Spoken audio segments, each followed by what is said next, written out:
Was my 2025 driver a mistake? Did I really need to put a new one in the bag if I'm not able to gain yards out on the golf course in real play?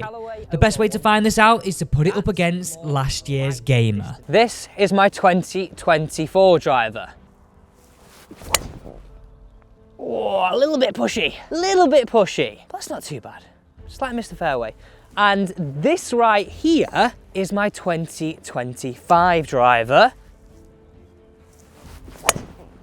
Whoa, that was nutted. Slightly on the right, like the first one. This is a head-to-head battle to see which one's longer, which one has the best dispersion. And the whole reason why I got a brand new driver in the first place, does it perform better on the golf course? Ball speed, dispersion, clubhead speed, and the big number, average carry. What one's longer? So my 2024 driver, I got fitted for this towards the end of last year. It's quite a dirty GT3 actually, shows that I have been playing golf at home, is a GT3 from Titleist. It's 10 degrees set on a C1 setting. Now, the reason why I went for this driver is I got fitted for it and it was just felt so stable. My dispersion was very good. My distance was very good. And I'll be honest with you, it's a driver for the first time I felt, you'll know this feeling, where I get an into the wind shot, it doesn't go, whoa, and I can then like catch the ball because it just spins too much. Now, part of that is the fact that I went for this shaft. It's a 60 gram, 6.5 hazardous shaft. That's my spec from 2024. Now, my spec in 2025 is a Callaway Elite driver. Set on neutral, it's got a 13 gram weight at the back. And actually, I'm surprised myself when I got fitted for this. It's not one of the ones that I thought I was gonna go for, but I felt that feeling off the face was so good. And that sound was so good. Now, interestingly, this is set at 9 degrees. It's set at neutral.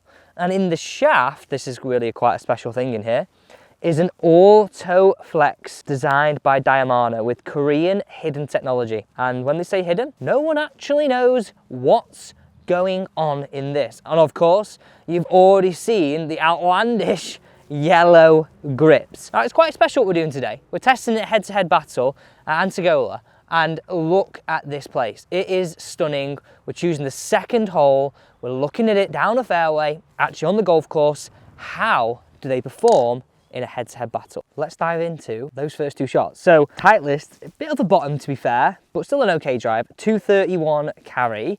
And the Callaway Elite, wow, that's a lot longer. Wow, a 249 carry. Admittedly, the Callaway I did strike better than the Titleist, but that's why we're hitting a few shots, so we can get an average and we can compare it at the end. Let's have a look at ball speed now. A 157 for the Callaway over a 155.6 for the Titleist. And then let's just have a look at clubhead speed, because this is the bit I'm interested in. Oh, right. Now that's interesting. So this auto flex shaft, one of the reasons I went for this, I got quite a bit more of clubhead speed out of it. And that was one of the reasons I was like, okay, yeah, I like that. I want more clubhead speed, even though I felt like I was putting not less into it, but the same into it. Look at that. So the Titleist actually swung quicker there at 108 miles an hour versus 106 miles an hour for the Callaway. But again, that's why we're hitting a few shots. And let's just have a little look at the dispersion downrange. So the right-hand side driver is the Callaway and the left-hand side one is the Titleist. So that's how we're sitting so far. Let's hit some more shots. Now this place looks a little bit different to where we usually are. And actually it sort of reminds me of like a little bit of a James Bond scene with the castle up there. And on that note, it got voted best golf course in Italy in 2020, 2022 and 2024. That's 3 times. So if you're ever in Italy, you have to come here. Right, this is our second shot for the Titleist. Let's go. That was nutted. Look at it fly against the backdrop, by the way. Hello, little baby fade onto the fairway. That's going to be interesting to see where that one went. What I really loved about my Titleist last year was the minimalistic look. Have a look at this here. Sort of quite a domey, small-ish looking head, I would say, but very minimalistic.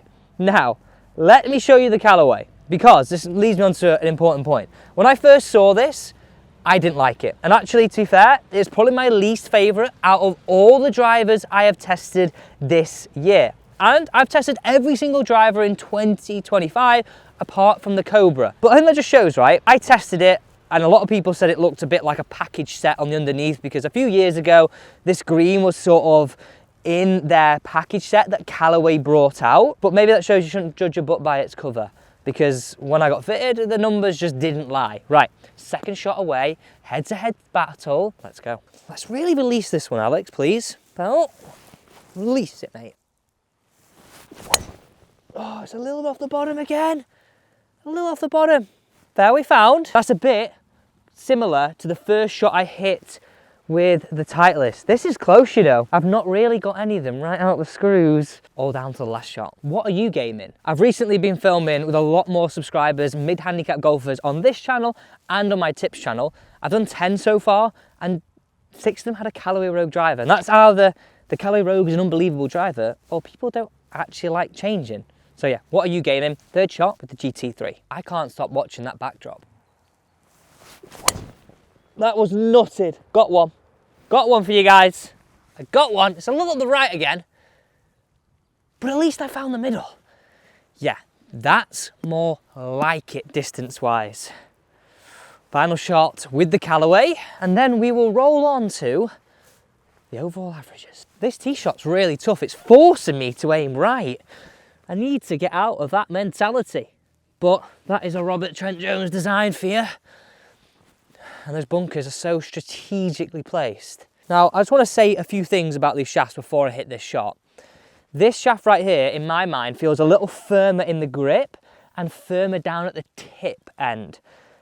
That's something I used to really enjoy in the past, whereas this feels a little bit firm up here, but not as firm, but really not very firm down here. Look at that. But weirdly in the swing, even though it looks really flexible, the head still feels stable, which I guess is the hidden technology. Right, come on Alex, let's hit a good one, pal. There we go. Wowzers. They're the shots I hit. I'm so glad I managed to hit 2 really good ones so I can get some good averages for you. Right, should we roll through onto the averages? We've now hit 3 with each. Here they come. Now, interestingly, the bigger dispersion, I didn't think I'd say this at the start of the video, is the Callaway. You can see that sort of bigger oval there compared to the actual very, very tight oval for the Titleist. Right, let's go clubhead speed. I mean, nothing in it. They're both around 107 miles an hour. It is cold, but I was probably expecting a little more from this, but it is what it is. Let's have a look at, most importantly though, what did that compute to in terms of ball speed and carry? So right now, really, we're looking at the GT being a little bit of a better driver right now. Ball speed, this is why I went for it. So it's slightly more ball speed with the Callaway. 158 over 157, so a mile an hour roughly. I would say when I'm warmed up properly in the height of the summer, I'm going to get a lot more out of this, and I've only hit literally 6 shots with it. I've hit, well, quite a lot with this. Let's go into now, what does that produce in terms of carry? So slightly more carry, 245 average over 243, and in terms of total, how are we looking about that? Whoa, 276 for the Callaway over 267 for the Titleist. So there we go. Dispersion, this has it. Clubhead speed, pretty much the same. This slightly has it. The rest of the numbers, ball speed, carry, and total distance, the Callaway has it for 2025. And that's why it's in the bag. And I'm going to pursue with this. I'm going to stick with it for the entire year. That's my head-to-head battle of my drivers over the last 2 years.